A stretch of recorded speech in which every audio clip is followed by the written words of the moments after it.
Hi, boys and girls. Before I read to you chapter 12 in Because of Winn Dixie, let's recap chapter 11.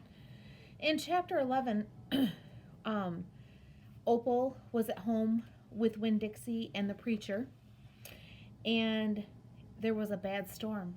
And we learned that Winn Dixie doesn't like storms. So it looks like they got her through the storm, and it'll be interesting to see what happens in chapter 12.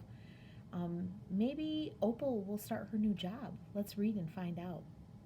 Me and Winn Dixie got to Gertrude's Pets so early for my first day of work that the close sign was still in the window. But when I pushed on the door, it swung open, and so we went inside. I was about to call out to Otis that we were there, but then I heard music. It was the prettiest music I have ever heard in my life.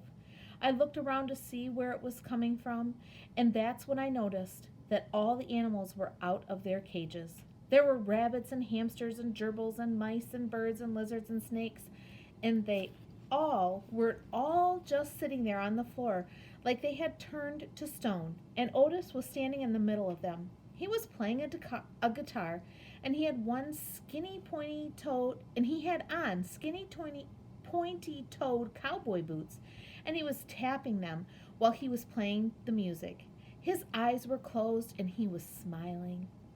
When Dixie got a dreamy kind of look on his face, he smiled really hard at Otis, and then he sneezed, and then his whiskers went all fuzzy, and then he sighed and kind of dropped to the floor with all the other animals. Just then, Gertrude caught sight of Winn Dixie.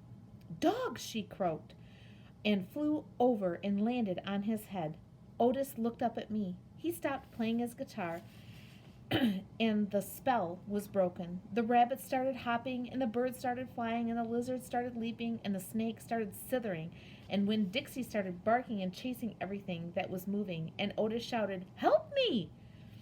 For what seemed like a long time, me and Otis ran around trying to catch the mice, gerbils, hamsters, snakes, and lizards. We kept on bumping into each other and tripping over the animals, and Gertrude kept screaming, "Dog! Dog!" Every time I caught something, I put it back in the first cage I saw. I didn't care if it was the right cage or not. I just put it in and slammed the door. And the whole time I was chasing things, I was thinking that Otis must be some kind of snake charmer. The way he could play his guitar and make all the animals turn to stone. And then I thought, this is silly. I shouted over Winn Dixie barking and Gertrude yelling. I said, "Play some more music, Otis." He looked at me for a minute, and Then he started playing his guitar, and in just a few seconds, everything was quiet. When Dixie was laying on the floor, blinking his eyes and smiling to himself, and sneezing every now and then, and the mice and the gerbils, the rabbits, the lizards and snakes that we hadn't caught yet got quiet and sat still, and I picked them up one by one and put them back in their cages.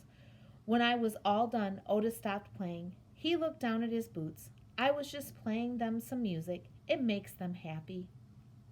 "Yes, sir," I said. "Did they escape from their cages?" "No," Otis said.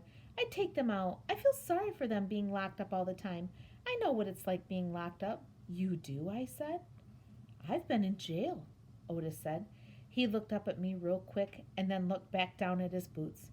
"You have?" I said. "Never mind," said Otis. "Aren't you here to sweep the floor?" "Yes, sir," I told him. He walked over to the counter and started digging through a pile of things, and finally he came up with a broom.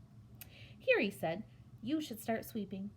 Only he must have gotten confused. He was holding out his guitar to me instead of the broom. "With a guitar?" I asked. He blushed and handed me the broom, and I started to work. I am a good sweeper. I swept the whole store and then dusted some of the shelves. The whole time I worked, when Dixie followed me, and Gertrude followed him, flying behind him and sitting on his head and his back, and croaking real quiet to herself, "Dog! Dog!" When I was done, Otis thanked me. I left Gertrude's Pets thinking about how the preacher probably wouldn't like it very much that I was working for a criminal. Sweetie Pie Thomas was waiting for me right out front. I seen that, she said. She stood there and sucked on her knuckle and stared at me. Seen what? I said. I seen all those animals out of their cages, keeping real still. Is that man magic? She asked. Kind of, I told her. She hugged Winn Dixie around the neck, just like the grocery store dog. Right?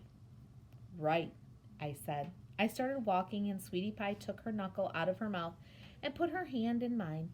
Are you coming to my birthday party? She asked. I surely am, I told her. The theme is pink, she said. I know that, I told her. I gotta go, she said all of a sudden. I gotta go home and tell my mama what I seen. I live right down there, in that yellow house. That's my mama on the porch. You see her? She's waving at you. I waved at the woman on the porch and she waved back, and I watched Sweetie Pie run off to tell her mama about Otis being a magic man. It made me think about my mama and how I wanted to tell her the story about Otis charming all the animals. I was collecting stories for her. I would also tell her about Miss Franny and the bear, and about meeting Gloria Dump, and believing for just a minute that she was a witch. I had a feeling that these were the kind of stories my mama would like.